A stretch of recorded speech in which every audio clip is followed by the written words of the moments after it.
16 फरवरी 2026 भारतीय शेयर बाजार में कुछ ऐसा हुआ जिसकी शायद किसी ने उम्मीद भी नहीं की थी। एक बड़ी गिरावट के बाद बाजार ने अचानक 600 पॉइंट्स की एक जबरदस्त छलांग लगा दी। तो आखिर ऐसा हुआ क्यों? चलिए इस पूरी मिस्ट्री को सुलझाते हैं। जरा उस दिन के ड्रामा पर एक नजर डालिए।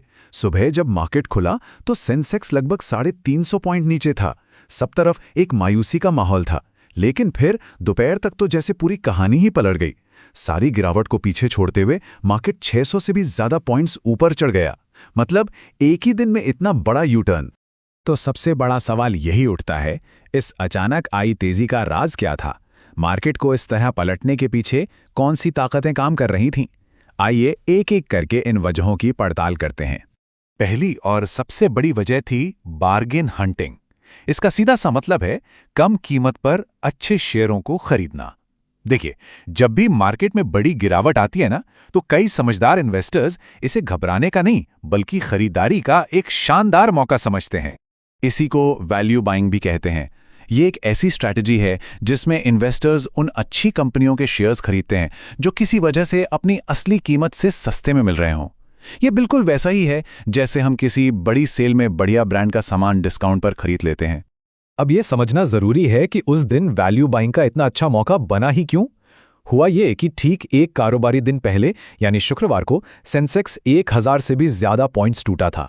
इस जबरदस्त गिरावट ने कई बेहतरीन शेयरों को बहुत ही आकर्षक कीमतों पर ला खड़ा किया था, जो इन्वेस्टर्स के लिए किसी दावत से कम नहीं था। और इन्वेस्टर्स ने इस मौके का पूरा फायदा उठाया। खासतौर पर रियलिटी, फार्मा और एफएमसीजी जैसे सेक्टर्स में जमकर खरीदारी हुई। इन्हीं सेक्टर्स ने एक तरह से इंजन का काम किया और मार्केट को नीचे से खींचकर ऊपर ले आए। चलिए अब आते हैं दूसरे कारण पर, वो है मिली जुली ग्लोबल तस्वीर। देखिए, हमारा बाजार सिर्फ देश की खबरों से नहीं चलता। दुनिया भर के मार्केट्स का मूड कैसा है, इसका भी उस पर गहरा असर पड़ता है। यहाँ ध्यान देने वाली बात यह थी कि दुनिया भर के बाजारों से कोई बड़ी बुरी खबर नहीं आ रही थी। कुछ बाजार थोड़े ऊपर थे, कुछ फ्लैट थे, और चीन, साउथ कोरिया जैसे कुछ बड़े बाजार तो छुट्टी की वजह से बंद ही थे। इसका फायदा ये हुआ कि पिछली बड़ी गिरावट के बाद जो घबराहट थी उसे और हवा नहीं मिली। बाहर से कोई नेगेटिव प्रेशर ना होने से घरेलू इन्वेस्टर्स को हिम्मत मिली।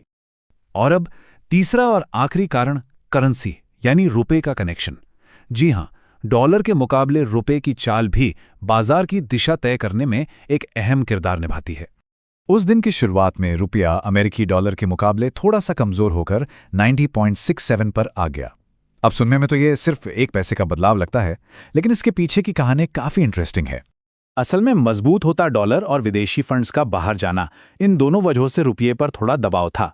वैसे तो ये बाजार के लिए अच्छा संकेत नहीं माना जाता, लेकिन उस दिन घरेलू खरीदारी का जोश इतना ज्यादा था कि उसने इस छोटी मोटी चिंता को दरकिनार कर दिया। तो हमने बाजार को ऊपर ले जाने वाले बड़े कारणों को तो समझ लिया।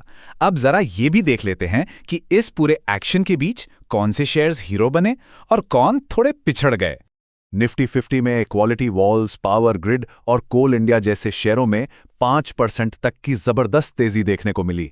वहीं दूसरी तरफ इन्फोसिस और टेक महिंद्रा जैसे आईटी शेयरों में 2% तक की गिरावट आई। इससे यह साफ पता चलता है कि बढ़त पूरे बाजार में एक जैसी नहीं थी, बल्कि इन्वेस्टर्स चुन चुन के खरीदारी कर रहे थे। तो कुल मिलाकर इस रहस्य का जवाब किसी एक वजह में नहीं छिपा है, बल्कि ये 3 चीजों का एक परफेक्ट कॉम्बिनेशन था।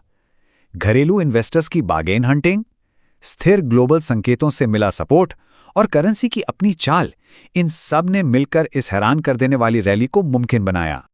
और ये हमें एक बहुत ही अहम सवाल पर लाकर छोड़ देता है, क्या ये सिर्फ एक दिन का करिश्मा था या फिर ये किसी नए ट्रेंड की शुरुआत है? और आगे चलकर हमने जिन 3 फैक्टर्स की बात की, उनमें से कौन बाजार की कहानी का अगला चैप्टर लिखेगा, ये सोचना वाकई दिलचस्प होगा। शेयर बाजार में निवेश बाजार के जोखिम के अधीन है।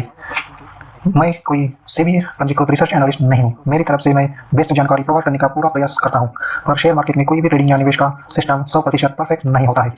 इस वीडियो में दिखाई गई जानकारी से आपको शेयर बाजार में 100% लाभ ही होगा, इसकी कोई गारंटी नहीं है। आपको इससे नुकसान भी उठाना पड़ सकता है।